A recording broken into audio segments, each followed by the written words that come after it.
नमस्कार। गुहार छत्तीसगढ़ कैंपेन पर किच-किच में आप सभी का स्वागत है। मैं हूं आपके साथ दिव्यांशु जोशी। इस साल आजादी के 75 वर्ष पूरे होने पर भारत सरकार इसे आजादी के अमृत महोत्सव के रूप में मना रही है। इसी कड़ी में केंद्र की बीजेपी सरकार ने हर घर तिरंगा अभियान शुरू किया है, तो वहीं छत्तीसगढ़ की कांग्रेस सरकार ने भी स्वतंत्रता सप्ताह के तहत हमर तिरंगा अभियान का ऐलान कर दिया है। इसके बाद प्रदेश में देशभक्ति और तिरंगे को लेकर भी सियासी घमासान शुरू हो गया है। अभियान पर सियासत शुरू हो गई है। कांग्रेस से बीजेपी के अपने अपने अभियान देखने को मिल रहे हैं और अब इन अभियान पर आरोप प्रत्यारोप की राजनीति शुरू हो गई है।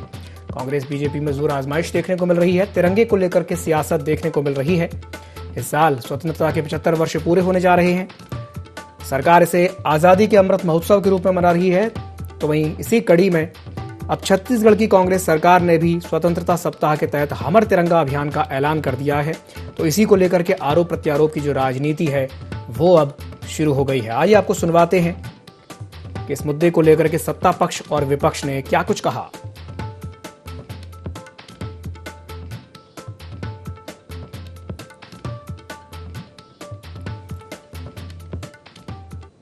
भारतीय जनता पार्टी आज़ादी का ये 75वां साल है, उसको अमृत महोत्सव के रूप में मना रही है।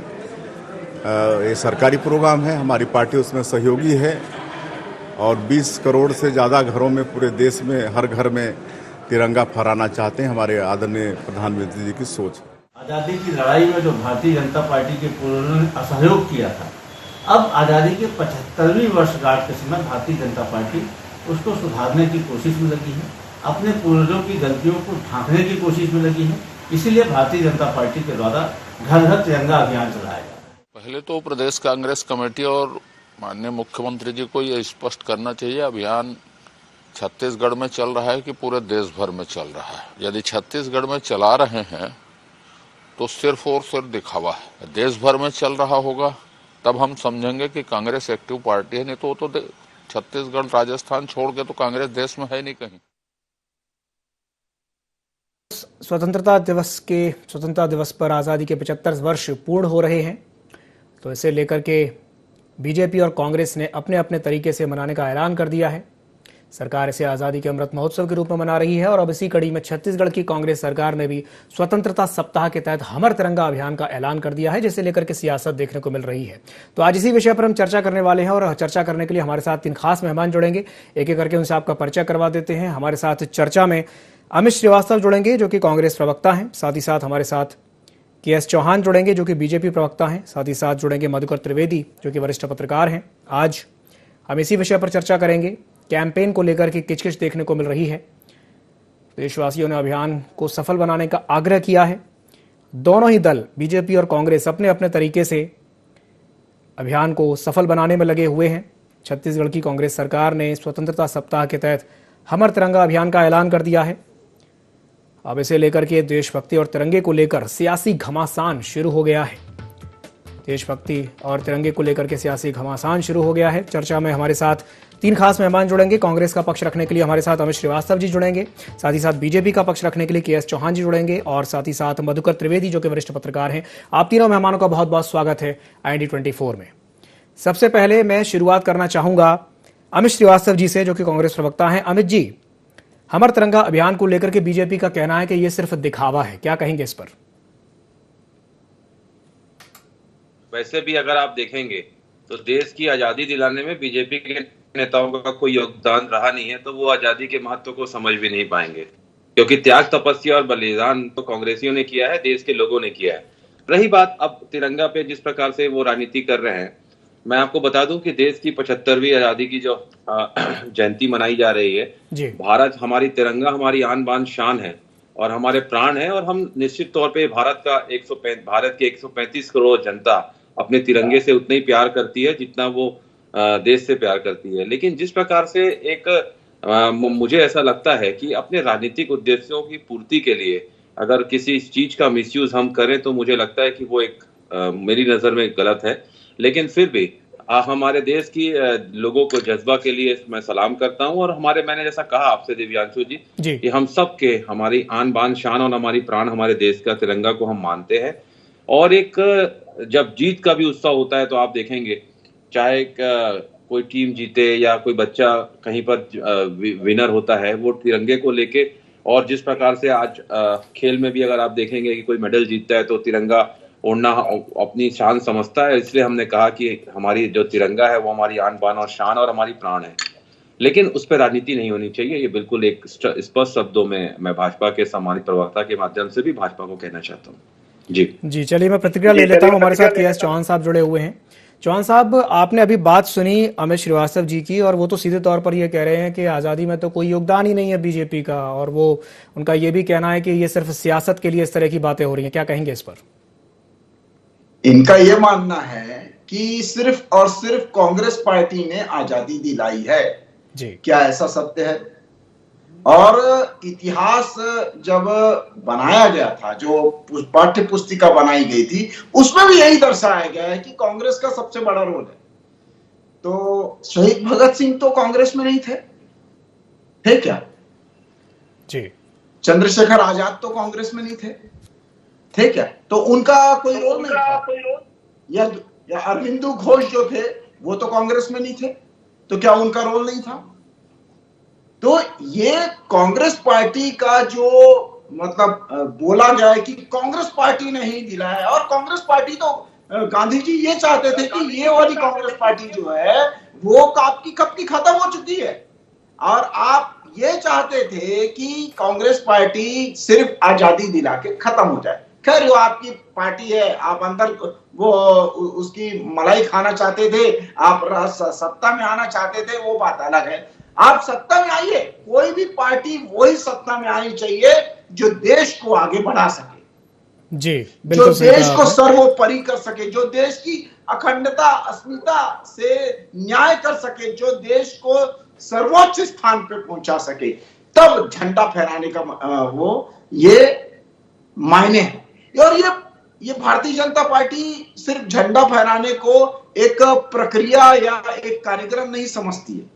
भारतीय जनता पार्टी अपनी जवाबदारी समझती है। सिर्फ झंडा फहराना जवाबदारी नहीं है, झंडा फहराने के साथ साथ आपको एक रिस्पॉन्सिबिलिटी का बोध भी होता है। जैसे हम राखी बंधवाते हैं बहनों से, तो उस समय हमारे को अपनी रिस्पॉन्सिबिलिटी का बोध होता है, और बहनें जब बांधती हैं उनकी भावनाएं जो निकलती हैं उनकी भी रिस्पॉन्सिबिलिटी का बोध होता है, बहनों को भी बोध होता है, भाई को भी बोध होता है। वैसे ही झंडा फहराना या झंडा लगाना भी हमें यह दर्शाता है कि हम जवाबदार हैं जिस मिट्टी के जिसमें हम पैदा हुए, जवाबदार हैं उस मिट्टी के चौहान साहब, हमारे को लालन पालन। चौहान साहब, मैं एक सवाल यहाँ आपसे करना चाहूंगा। चौहान साहब, एक सवाल आपसे करना चाहूंगा। कांग्रेस का यह भी कहना है कि झंडा तो हम अब पिछले 75 साल से फहराते आ रहे हैं, 74 साल से हम फहराते आ रहे हैं। इस बार इसे लेकर के इसे सियासी रंग क्यों दिया जा रहा है? मतलब या यूं कहें कि इसके पॉलिटिकल इवेंट क्यों बनाया जा रहा है? झंडा तो हम पहले से फहराते आ रहे हैं, इस बार ऐसा क्या खास है? बिल्कुल बिल्कुल बिल्कुल। ये क्योंकि ये 75वीं जो वर्षगांठ है वो थोड़ी खास होती है, हम सभी जानते हैं, ठीक है। 50वीं हो गई, 25वीं हो गई और 75वीं हो गई, ये हम सभी जानते हैं कि ये कहीं ना कहीं हमारे बहुत ज्यादा मायने रखती है।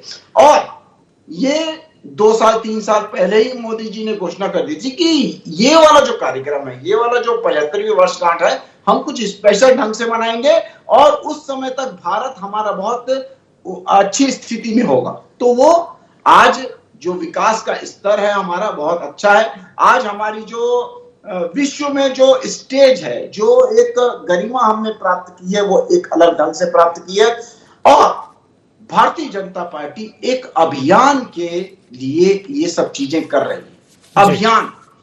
अभियान जो हमारे युवाओं को एक ब्लूप्रिंट देगा, वो अभियान जो हमारे युवाओं को जागरूक करेगा, हमारे नागरिक को जागरूक करेगा, हमारे जो घर घर जो तिरंगा जाना है उसके प्रति और जागरूकता और मूल्यों को, उस देश के मूल्यों को, वो अपने चिन्ह के मूल्यों को, उसको घर घर तक पहुंचाने का ये अभियान है। और अभियान में हम गर्व करते हैं कि भारतीय जनता पार्टी इस अभियान में उसने 45 लाख घरों को यहाँ पर छत्तीसगढ़ में और 20 करोड़ घरों को पूरे देश में देने का और फैलाने का और लगवाने का ये संकल्प लिया है, जिसके लिए हर मंत्री से संतरी, हर कार्यकर्ता जो 18 करोड़ कार्यकर्ता है वो इसके लिए प्रतिबद्ध है। चलिए ठीक है जी चौहान साहब, मैं आपकी बात की प्रतिक्रिया ले लेता हूं। अमित जी कुछ कहना चाहते हैं। अमित श्रीवास्तव जी, अभी आपने चौहान साहब की बात सुनी, क्या कहेंगे इस पर? देखिए, जो सोच चौहान साहब बता रहे थे वो इनकी पार्टी की रहती जी। और जिस प्रकार से इन्होंने कहा, बड़ी अच्छी बात कही, उस पर मैं कहना चाहता हूं कि अगर चौहान साहब, मैंने जैसा कहा कि अगर इनकी सोच के अनुरूप इनकी पार्टी रहती तो मुझे ज्यादा खुशी होती। और जिस प्रकार से इन्होंने कहा, आन बान शान, जो मैंने आपको बताया, तिरंगा को हम मानते हैं निश्चित तौर पे, और अगर तिरंगा इनके हिसाब से अगर तिरंगा फहराना ही देशभक्ति है तो संघ जो इनकी मातृ संस्था है वो क्या पिछले 15 साल पहले ही देशभक्त हुई है? मैं एक प्रश्न आपके माध्यम से इनसे जानना चाहता हूँ। दूसरा, लगातार आप देखिए कि आज भी जो इनकी पितृ संस्था है वो अगर वहां पर जो झंडा है भारत माता है, उसमें भारत में हमारे देश का तिरंगा उनके हाथ में नहीं रहता। ऐसा क्यों? इसकी क्या वजह? दीपांशु जी, रही बात, और आपके माध्यम से मैं एक और चीज बताना चाहता हूँ कि लगातार अगर हम देखेंगे तो आजादी के इतने सालों बाद भी जो भारत के संवैधानिक सभा में जो सर्वसम्मति से हमने राष्ट्र ध्वज को अपनाया था, तो ऐसी क्या वजह थी कि इनकी पितृ संस्था ने आज तक नहीं अपनाया? और ये तो उनकी हर बात मानते हैं, तो क्या इनकी और उनके डिफरेंसेस और आइडियोलॉजी में फर्क है? ये किनको चीज क्लियर करना चाहिए। ये कुछ ऐसे सवाल हैं जिनके जवाब जानना बहुत जरूरी है। मैं इसके जवाब लूंगा, लेकिन उससे पहले हमारे साथ एक तीसरे मेहमान भी जुड़े हुए हैं, मधुकर त्रिवेदी जी भी हमारे साथ जुड़े हुए हैं। मधुकर जी से मैं एक सवाल कर लेता हूं। मधुकर जी, इस समय ये जो अभियान चल रहा है, आप देख सकते हैं कि दो तरह के अभियान चल रहे हैं। एक तो बीजेपी है जो आजादी का अमृत महोत्सव मना रही है, तो वहीं दूसरी ओर छत्तीसगढ़ में भी कांग्रेस सरकार ने एक नए अभियान यानी कि हमर तिरंगा अभियान का ऐलान कर दिया है। आप इन दोनों अभियानों को किस तरह से देखते हैं, त्रिवेदी जी? देखिए, दोनों पार्टियां बहुत ही अच्छा काम कर रही हैं जी। मतलब मैं तो कहूंगा पहली बार दोनों राजनीतिक पार्टी, कांग्रेस और भारतीय जनता पार्टी, एक ऐसे मुद्दे और अभियान को लेकर जन जागरण चला रही हैं जिसकी बहुत बड़ी जरूरत है। देखिए, हमारा राष्ट्रीय ध्वज तिरंगा ना तो किसी राजनीतिक पार्टी का है, ना किसी जाति का, ना किसी धर्म का, ना किसी मजहब का, बिल्कुल न कुछ लोगों का। ये 130 करोड़ भारतीयों का है, भारतवासियों का है, हिंदुस्तानियों का है, और ये हमारे देश का आन बान शान है। अगर इस आन बान शान को पूरे जन जन तक पहुंचाने का बीड़ा उठाया गया है किसी भी राजनीतिक पार्टी द्वारा, तो बहुत अच्छी बात है, बहुत अच्छी पहल है। आज इसकी, ठीक है, राजनीतिक पार्टियों का एक धर्म होता है आरोप प्रत्यारोप, आक्षेप वगैरह वगैरह। अगर इस सबको नजरअंदाज कर दिया जाए तो दोनों राजनीतिक पार्टियां एक, मैं तो कहूंगा कि पहली बार शायद ऐसा हो रहा है कि किसी राष्ट्रीय मुद्दे को लेकर के दोनों राजनीतिक दलों में प्रतिस्पर्धा हो गई। छत्तीसगढ़ के संदर्भ में जहां तक बात हुई, अमित श्रीवास्तव साहब ने बहुत अच्छी बात कही कि हम बिल्कुल जन जन तक ले जाएंगे इसको। आपने ये जरूर रेखांकित किया कि भारतीय जनता पार्टी का योगदान कुछ नहीं है देश की आजादी में।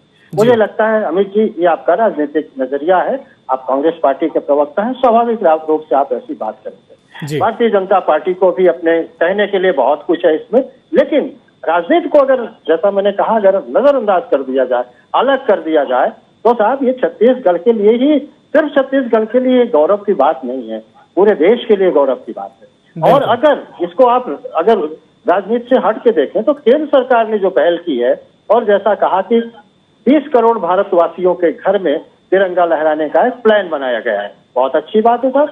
हमारा छत्तीसगढ़ भी कहाँ पीछे है, हमारे छत्तीसगढ़ ने भी कहा कि साहब हम भी बिल्कुल 1 सप्ताह तक हम ये अभियान चलाएंगे, तो ये तो बहुत अच्छी बात हुई।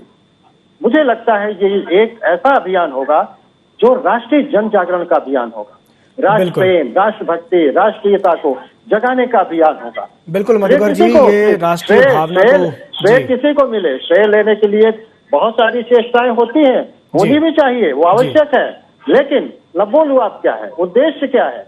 आखिर अगर दोनों राजनीतिक पार्टियां भारतीय जन चेतना को जन जन तक जगाना चाहती हैं तो ये तकरीर बहुत अच्छी होगी, और ये इतिहास के पन्नों में दर्ज होगा कि एक ऐसा मुद्दा था दोनों राजनीतिक पार्टियों के पास जिसने भारतवासियों के दिल में, दिमाग में राष्ट्रीयता और राष्ट्रबोध का दीपक जला दिया। बिल्कुल, राष्ट्रबोध का दीपक जला दिया। बहुत अच्छी बात कही आपने मधुकर जी। चलिए, मैं वापस से एक बार रुक करना चाहूंगा चौहान साहब का। चौहान साहब, एक बहुत ही ज्वलंत प्रश्न उन्होंने पूछा अमित श्रीवास्तव जी ने कि आपकी जो मातृ संस्था है बीजेपी की राष्ट्रीय स्वयंसेवक संघ, उसने लंबे समय तक तिरंगे को स्वीकार नहीं किया, अंगीकार नहीं किया। यह सवाल बहुत बार पूछा जाता है। मैं चाहूंगा कि आप इसका एक सटीक उत्तर दें। चौहान साहब जी, बिल्कुल सही बात है दिव्यांशु जी। दिव्यांशु जी, मैं सिर्फ, और ये जो चीजें जो बोली जाती हैं वो तोड़ मरोड़ के बोली जाती हैं और उसको किसी और ढंग से पेश कर दिया जाता है। आप मान लीजिए कि एक परिवार का एक घर बना रहे हैं जी, और परिवार के कुछ सदस्य बोल रहे हैं कि इसमें ये वाला कलर नहीं होना चाहिए, दूसरा कलर होना चाहिए, वास्तु के हिसाब से ये कलर ठीक नहीं है जी, या डिजाइन ऐसा ठीक नहीं है जी। तो इसका क्या मतलब हुआ कि वो परिवार जो है वो घर का विद्रोही है कि उसका संरक्षक है, उसका प्रेमी है जी। वो घर का प्रेमी है, वो घर की सलामती चाहता है, वो घर को अच्छा दिखवाना चाहता है और वो घर की बहुत बड़ी सलामती चाहता है। और ये जो कलर जो डिसाइड किया गया था जी, ये कलर डिसाइड किया गया था एक अंग्रेज के द्वारा। ये जो डिजाइन जो लाया गया था वो अंग्रेज के द्वारा लाया गया था और इसमें भी सियासत थी। सिर्फ जो दूसरी जो पार्टी के जो लोग थे और अपने आरएसएस के जो लोग थे और दूसरे भी उसमें, सिर्फ आरएसएस नहीं, दूसरे भी दल के जो लोग थे, दूसरे भी जो लोग थे, उन्होंने सिर्फ ये बोला था कि 3 कलर वास्तु के हिसाब से ठीक नहीं है, इसको आप चेंज कर दीजिए, इसमें हो सकता है कि भगवा डाल दिए, हो सकता है दूसरी चीज। चौहान साहब, झंडे के रंग में वास्तु कैसे लागू होता है? आप जरा ये भी बता दीजिए, वास्तु के हिसाब से झंडे का कलर कैसे डिसाइड हो सकता है? देखिए वास्तु जो है, वास्तु के हिसाब से 3 कलर उस झंडे के लिए ठीक नहीं थे, ये बोला गया था।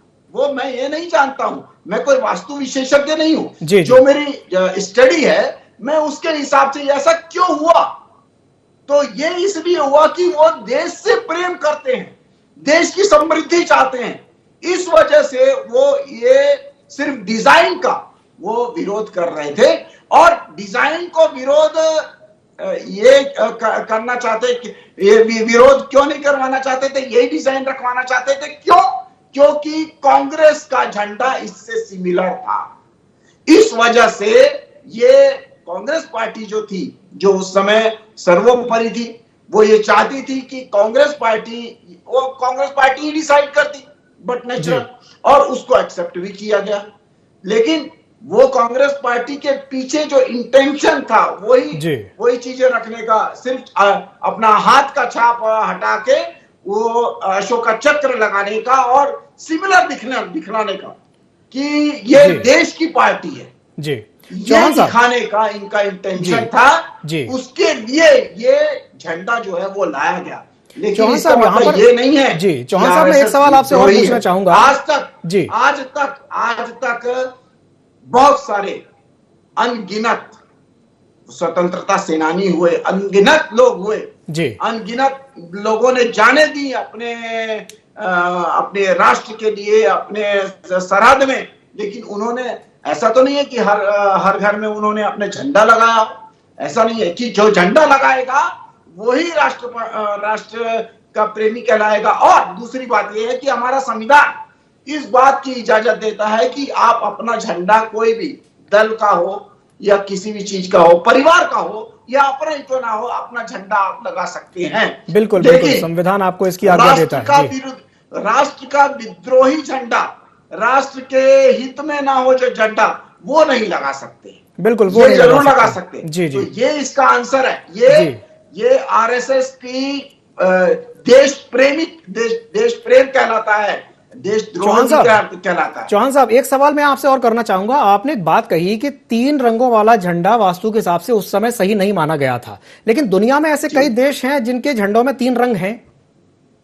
बिल्कुल है, लेकिन क्या होता है वास्तु के हिसाब से, क्या होता है कि जरूरी नहीं है कि मैं पुखराज पहनता हूं तो आपको पुखराज अच्छा लगे, नीलम पहनता हूं तो वो देश काल और परिस्थिति के हिसाब से ये हो सकता है कि आज की डेट में वो ठीक हो जी, लेकिन देश काल और परिस्थिति के हिसाब से उस समय वास्तु देश काल और परिस्थिति के हिसाब से होता है। बिल्कुल बिल्कुल बिल्कुल, और जगह के हिसाब से होता है, स्थान के हिसाब से होता है, जगह के हिसाब से, तो स्थान के हिसाब से होता है जी, उसके हिसाब से किया गया। और मैं एक बात बता दूं आपको, मैं वास्तु का जानकार नहीं हूं, लेकिन मेरे को थोड़ी बहुत जो नॉलेज है देश काल और परिस्थिति के हिसाब से ही, कल को आपको बोलेंगे कि दूसरी अंगूठी में पहनिए, तीसरी अंगूठी में पहनिए, कल को आपको बोलेंगे कि नीम का पत्ता लगाइए, कल को आपको बोलेंगे कि टोपी पहनिए।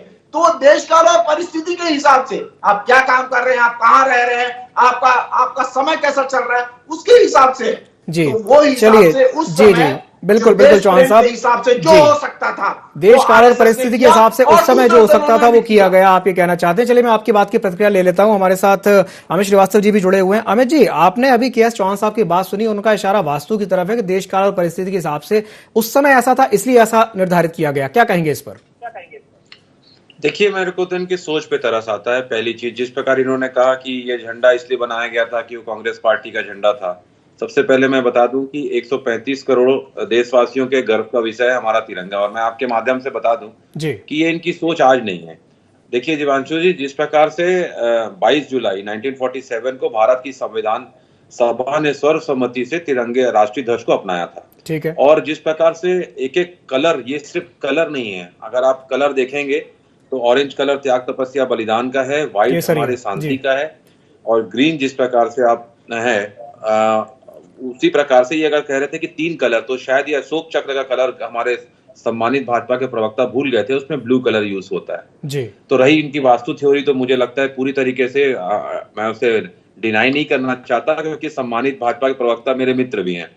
लेकिन जिस प्रकार से आज डिबेट का जो उद्देश्य था कि ये जो झंडा दोनों पार्टियां कर रही हैं, सोच, और उन्होंने जिस प्रकार से कहा कि आरएसएस राष्ट्रीय संगठन है, ये मैं उस पर आज नहीं जाना चाहता। अगर उस पर मैं जाऊंगा तो फिर मुझे वो 22 जुलाई 1947 के बाद 7 दिन बाद ही 29 जुलाई 1947 के जो इनके जिनको ये मानते हैं, उन्होंने ही उसका विरोध कर दिया था इस झंडे को। और उनका शब्द था, शब्द सा मैं आपको बता दूं, भारतीय संघ द्वारा अपनाए गए नए ध्वज में मौजूदा अच्छाइयां जो कम है, आपत्तिजनक है का उल्लेख करते हुए ये कहा था कि हिंदुस्तान के राष्ट्रीय ध्वज के रूप में इसे मान्यता कभी हम नहीं मिलेगी।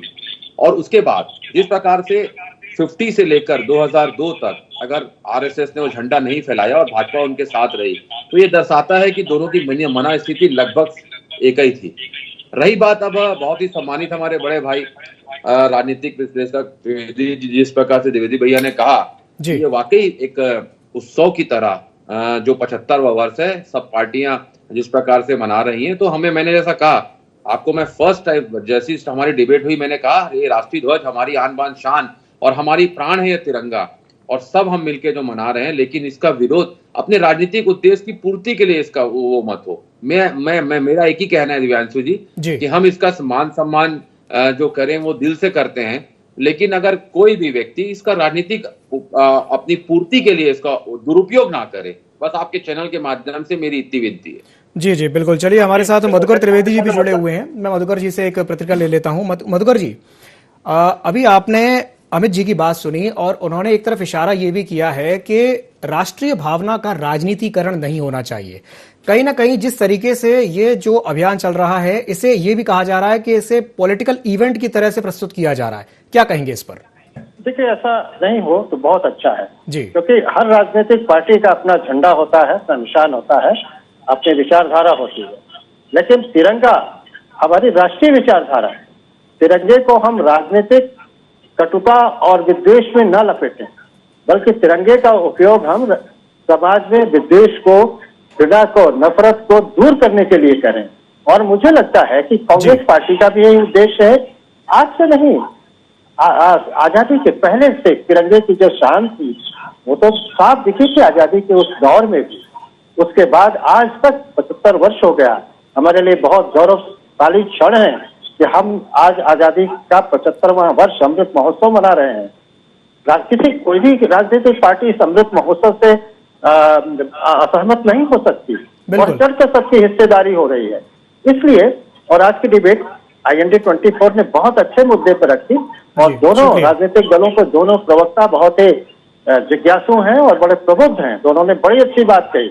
आज की डिबेट में कोई राजनीतिक कटुता बिल्कुल मुझे नहीं दिखाई थी, मुझे बहुत अच्छा लग रहा है। लेकिन अगर इस मुद्दे को राजनीति के चश्मे से न देख करके इसको सामाजिक दायरे तक सीमित रखा जाए, यानी समाज में एक दिशा देने के लिए इस तिरंगे का नाम, इसका निशान, इसका इतिहास, इसकी जो हमारा जो आजादी के पहले का जो एक तरह से कहिए आन बान शान के रूप में प्रस्तुति रही है, यहाँ तक कि मैं तो चाहूंगा कि कैसे बना, ये सब चीजें राजनीतिक पार्टियां बनाए। तिरंगे में जो 3 रंग है, इनका उद्देश्य क्या उद्देश्य है, तीनों रंगों की अस्मिता क्या है, तीनों रंगों का अपना महत्व क्या है, किसके द्योतक है, इन सब चीजों की बताने की जरूरत है। खाली घर में तिरंगा लहरा देने से, झंडा एक लगा देने से मुझे नहीं लगता है कि वो आप दोनों राजनीतिक दलों का उद्देश्य पूरा हो जाएगा। बिल्कुल बिल्कुल, ये बहुत अच्छी बात कही आपने। अगर आप जन जन तक अपनी बात पहुंचाना चाहते हैं, अपनी, इससे आपको राजनीतिक तौर से ही फायदा होगा। आपके कार्यकर्ता जाएंगे, वो बताएंगे, क्योंकि ये तिरंगे की बात है, ये किसी राजनीतिक पार्टी का नहीं। आज अगर कांग्रेस के कोई मित्र जाते हैं, भारतीय जनता पार्टी के किसी कार्यकर्ता के घर में तिरंगा लगा देते हैं, फहरा देते हैं, तो क्या वो उनका अनादर करेंगे? या भाजपा के लोग जाते हैं किसी कांग्रेसी मित्र के यहाँ और तिरंगा लगाते हैं, तो क्या उसको कहेंगे नहीं हटाइए? ऐसा नहीं होगा, होना भी नहीं चाहिए। और दोनों राजनीतिक दलों की ओर से जो पहल की जा रही है, खासतौर से हम अगर छत्तीसगढ़ के संदर्भ में बात करें तो बहुत प्रशंसनीय है। और ये पहल अपने आप में प्रशंसनीय है, जो छत्तीसगढ़ की जनता में नई चेतना का संचार करेगा। बिल्कुल, छत्तीसगढ़ की जनता में एक नई चेतना का संचार करेगी। आप तीनों मेहमानों को हमारे साथ जुड़ने के लिए बहुत बहुत धन्यवाद। तो आज इस विषय पर हमने चर्चा की है। इस साल स्वतंत्रता के 75 वर्ष पूरे होने जा रहे हैं और इसे लेकर के आजादी के अमृत महोत्सव के रूप में सरकार तो मना ही रही है, तो वहीं छत्तीसगढ़ की कांग्रेस सरकार ने भी स्वतंत्रता सप्ताह के तहत हमर तिरंगा अभियान का ऐलान कर दिया है। इसे लेकर के राजनीति तो अपनी जगह है, लेकिन बड़ी बात यह है कि जो एक राष्ट्रीय भावना है वो भावना बनी रहनी चाहिए। वो भावना बनी रहे, इसके लिए जरूरी है सिर्फ तिरंगा ही ना फहराया जाए, तिरंगा क्यों है, क्या है, इसके पीछे का इतिहास क्या है, ये भी जानना बहुत ज्यादा आवश्यक है। तो गुहार छत्तीसगढ़ में फिलहाल के लिए इतना ही। मुझे दीजिए इजाजत और आप बने रहिए IND24 के साथ।